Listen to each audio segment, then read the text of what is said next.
Yuk, Papa temani ikut renungan firman Tuhan yuk. Asik, siap Papa. Berham bahagia sekali bisa menemani sahabat BDKA mendengar cerita firman Tuhan yang sungguh-sungguh hidup. Mari kita dengarkan penjelasan melalui kehidupan Bapak Patria kita, Ishak dan Yakub, yang diambil dari Kejadian pasal 35 dan 36 tentang hidup yang bijaksana. Teman-teman duduk manis ya. Hai anak-anak semua, mari kita sama-sama berdoa. Bapa kami di sorga, Allah pencipta langit dan bumi, kami berterima kasih oleh karena kasih-Mu, Tuhan terus menopang hidup alam semesta ini dan diri kami sebagai manusia. Bapa tolonglah setiap langkah yang kami pikirkan bersama melalui renungan hari ini. Supaya apa yang kami bersama-sama dapatkan boleh membawa kami, menolong kami untuk menjadi anak-anak Tuhan yang bukan saja mengerti firman Tuhan, tapi melakukannya dalam kehidupan kami. Terima kasih Bapa dalam surga, dalam nama Tuhan Yesus kami berdoa. Amin. Ketika Tuhan memberikan kesempatan kepada Ishak dan Yakub boleh bertemu, tentunya hal ini membuat ingatan mereka pada masa lampau itu kembali terbangunkan. Bagaimana Ishak pernah bertindak juga salah di hadapan Tuhan, Yakub juga pernah bertindak salah di hadapan Tuhan. Mereka juga pernah mengalami kepahitan, baik itu Ishak maupun Yakub sama-sama pernah mengalami kepahitan di masa-masa yang lampau. Apalagi Yakub baru saja mengalami kepahitan hidup yang secara berturut-turut. Yang pertama, dia ditinggal mati atau meninggal dunia atau pulang ke rumah Bapa di sorga, yaitu istrinya yang sangat dicintai yang bernama Rahel. Yang kedua adalah bahwa putra sulungnya yang bernama Ruben sempat tidur dengan Bilha. Itu membuat hati Yakub mengalami kepahitan. Tetapi baik Ishak maupun Yakub, walaupun mereka mengalami kepahitan-kepahitan hidup, mereka tidak meninggalkan Tuhan. Mereka tidak menjadi orang yang tidak lagi beriman kepada Allah yang hidup. Tapi mereka terus menjadi orang-orang yang setia kepada Tuhan. Melalui peristiwa-peristiwa kepahitan-kepahitan hidup yang dialami, keduanya baik Ishak maupun Yakub, semakin mereka boleh didewasakan imannya oleh Tuhan. Bahkan mereka bertumbuh bukan saja dewasa di dalam imannya, mereka justru lebih bisa menghormati Tuhan Allah yang disembahnya. Anak-anak sekalian, tak lama Yakub berkumpul dengan Ishak. Ketika Ishak kira-kira lebih kurang Alkitab mencatat 180 tahun umurnya, Ishak meninggal dunia. Maka datanglah Esau bersama-sama dengan Yakub menguburkan ayahnya, yaitu di satu goa yang pernah dibeli oleh Abraham, yaitu goa yang ada di Makpela. Setelah menguburkan itu, tentunya ada satu hal yang mungkin berkecamuk di pikiran daripada Yakub. Yakub ingat akan perkataan ibunya, yaitu Ribka, yang lebih dahulu meninggal dibanding dengan Ishak, bahwa Esau akan membunuh Yakub setelah hari perkabungan ayahnya. Tetapi satu fakta bahwa Esau tidak membunuh Yakub. Tetapi mari kita lihat perjalanan bagaimana Tuhan mengatur. Tangan Tuhan melindungi Yakub, tangan Tuhan menyertai Yakub, tangan Tuhan memberkati Yakub. Ingatkah kalian pada beberapa waktu renungan yang lalu, Esau sempat Tuhan pertemukan dengan Yakub di seberang daripada sungai Yabok. Di situ Esau melihat Yakub dan berlari memeluk leher Yakub dan mereka saling bererat-erat memeluknya.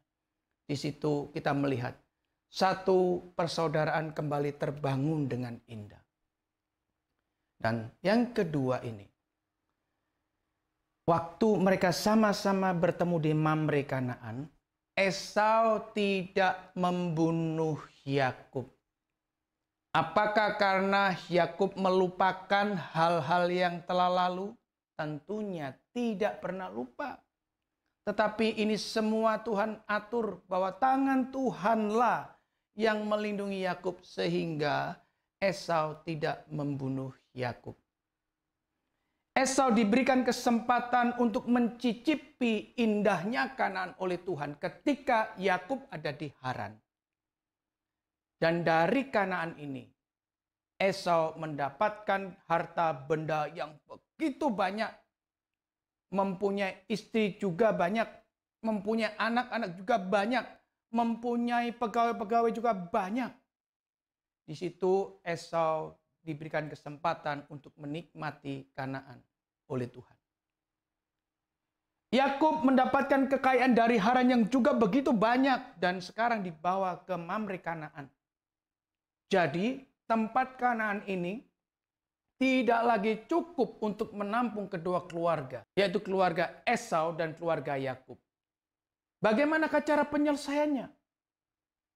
Sungguh di luar dugaan daripada Yakub, karena Yakub merasa bahwa dirinya adalah hamba dari Esau. Seperti pada waktu bertemu Esau pertama kali di seberang sungai Yabok, Yakub merasa diri adalah hamba daripada Esau.